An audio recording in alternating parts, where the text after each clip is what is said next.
Voilà, chers frères et sœurs, chers amis, je suis heureux de vous retrouver en ce jeudi 2 avril pour vous parler d'un compagnon du ciel. En effet, aujourd'hui, l'Église fête la mémoire de Saint François de Paule, qui est représenté sur un des vitraux de notre église Saint-Nicolas de Châteaubriand.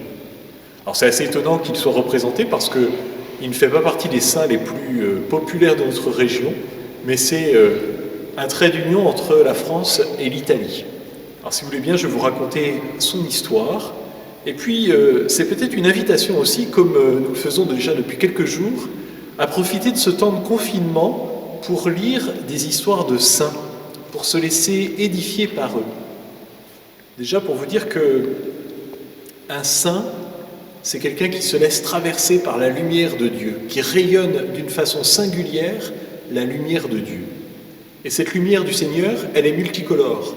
Et donc il y a autant de figures de sainteté qu'il y a finalement de créatures potentiellement.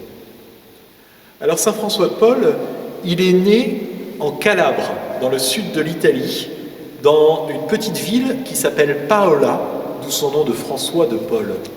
Il est le fils d'un couple de riches propriétaires terriens qui s'appellent Jacques et Vienne, sa maman. Et Jacques et Vienne ont un souci, c'est qu'ils sont stériles, ils n'ont pas d'enfants. Alors ils décident de s'en remettre à l'intercession d'un grand saint, Saint François d'Assise. Ils vont prier Saint François d'Assise et en 1406, le 27 mars 1406, va naître un garçon qu'ils vont nommer Francesco, François.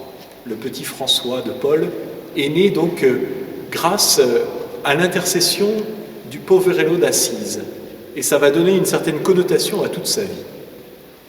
Et puis, alors qu'il a à peine 2 ans, Saint François de Paule est atteint par une maladie aux yeux qui menace de le rendre aveugle. À nouveau, ses parents vont se tourner dans la prière vers Saint François d'Assise. Et sa mère fait une promesse.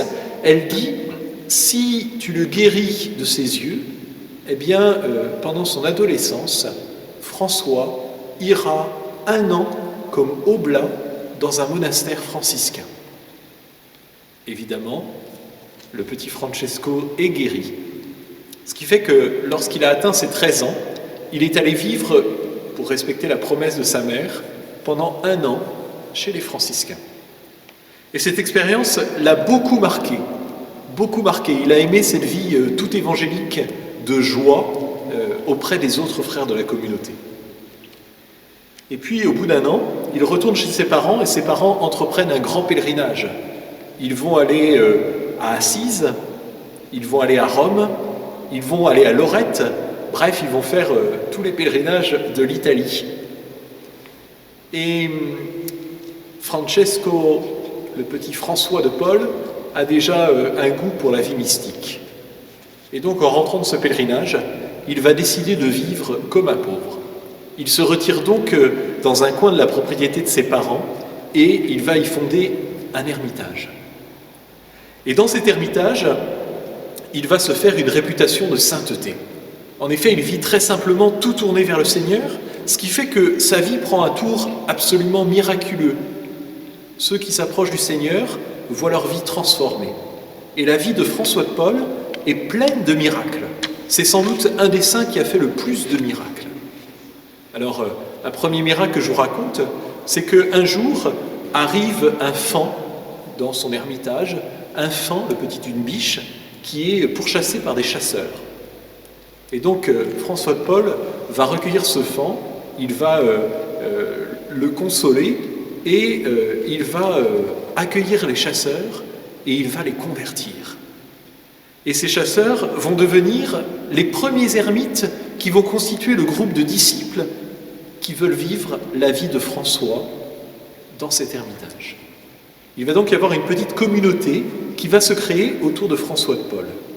Petite communauté très austère, mais pour eux, François va construire une chapelle et des dortoirs.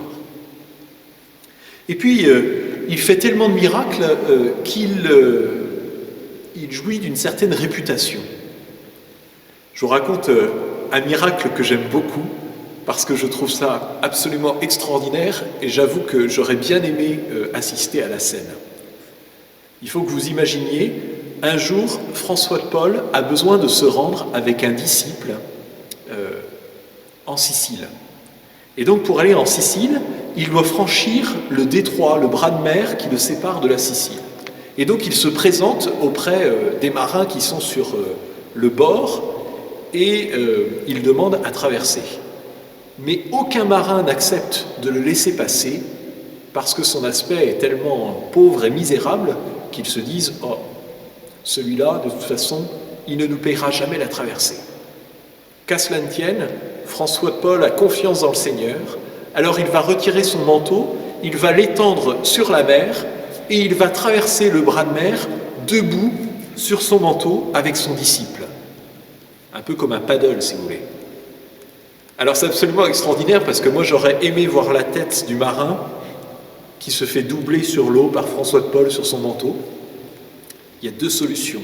Soit il est mort de peur, soit il s'est converti. Je préfère croire que c'est la deuxième solution. Il s'est certainement converti. En tout cas, François de Paul donc, jouit de cette réputation de sainteté. Il accomplit des miracles, à tel point qu'une autre partie de sa vie, c'est qu'il va être appelé à la cour de France. Alors vous allez me dire, comment se fait-il que le roi de France ait entendu parler de cet ermite du sud de l'Italie? Le roi de France à l'époque, c'est Louis XI. Louis XI, qui est un très grand roi, mais qui est un roi extrêmement anxieux, extrêmement inquiet. C'est quelqu'un qui a restauré l'autorité de la France, mais qui craint toujours la menace des ennemis. Et Louis XI approche de sa mort. Il est atteint par une maladie terrible, maladie qui va l'emporter, et il redoute la mort. Alors, il a bien essayé tous les sortilèges, tous les mages de la cour pour essayer de le guérir, mais en vain. Son mal s'est plutôt aggravé. Et un jour, il entend parler par des marchands napolitains de cet ermite qui fait des miracles. Il décide donc de le faire venir à la cour qui se tient à l'époque dans la région de Tours, autour de Loches. François de Paul, évidemment, lorsqu'il reçoit l'invitation du roi de France, va s'empresser de refuser. Mais Louis XI ne se décourage pas, il l'appelle le pape Sixte IV et il lui demande d'ordonner à François de Paul de le rejoindre. Ce sera fait et François de Paul va donc s'embarquer pour la France. Il arrive en Provence, à Marseille, mais il ne peut pas accoster parce que Marseille est à l'époque ravagée par une épidémie de peste. Et donc il essaye Toulon, mais pareil, Toulon c'est impossible.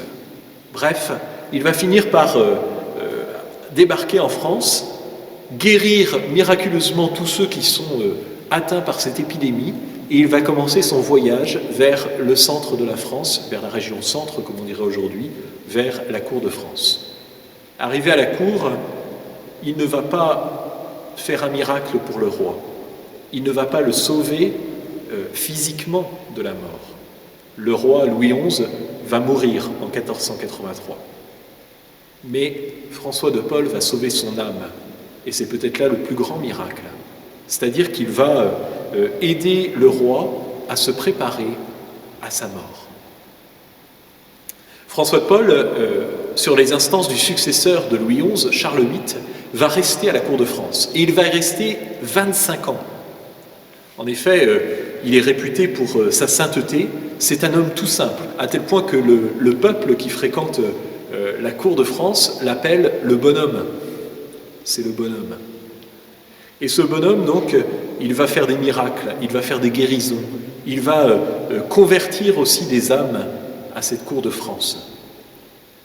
Pour notre histoire entre la France et la Bretagne, lors de la guerre bretonne, franco-bretonne qui éclate sous le règne de Charles VIII, eh bien, c'est François de Paul qui va suggérer au roi d'épouser la petite duchesse Anne pour obtenir la paix. Certains diraient c'est peut-être pas ce qu'il a fait de mieux, puisque en épousant le roi de France, Anne de Bretagne rattachait la Bretagne à la France. Quoi qu'il en soit, c'est sur les instances de l'ermite que la paix va se faire entre le royaume de France et le duché de Bretagne. Et puis, Charles VIII venant à son tour à mourir, eh bien c'est Louis XII qui va prendre la succession. Et François de Paul va vivre sa Pâque. Il va mourir à la cour de France le 2 avril 1507.